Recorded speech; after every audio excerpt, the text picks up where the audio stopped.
Kaixo, ongi etorriak, poligono erregular hau eneagonoa da, zergatik bederatzi alde dituelako.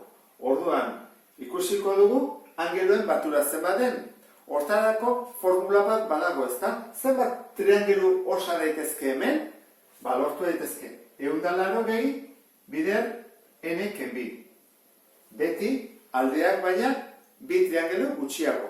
Orduan, n alde kopurua zenbat dira? Bederatzi. Orduan egingo genuke. 180 bider bederatzi ken bi. Da, 180 bider zazpi.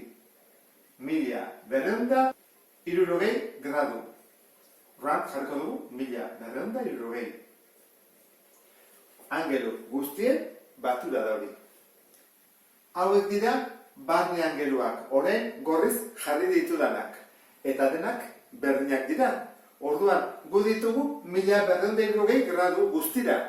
Zer egin beharko dugu? Zatitu beharko dugu bederatzikin, ezta? Zergatik? Bederatzi angelu daudelako, eta denak berdinak. Esan dugu, erregularra dela. Orduan egingo dugu, mila berreunda hirurogei, zati bederatzi. Bana, hiru soberan, behatzi bider lau, 36, eta 0 bat. Beraz, horlako bakoitzak ditu 140 gradu. Hau da, barne angelua. Eta falta zaigu zentroko angelua. Zentroko angelua da, zentrotik datorrena. Marraztuko dut bat adibidez. Erpin batera eta bestera.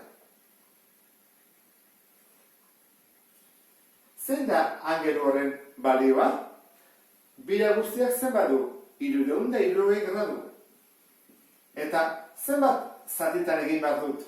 Bat, bi, hiru, lau, bederatzi zati. Orduan, izango dugu.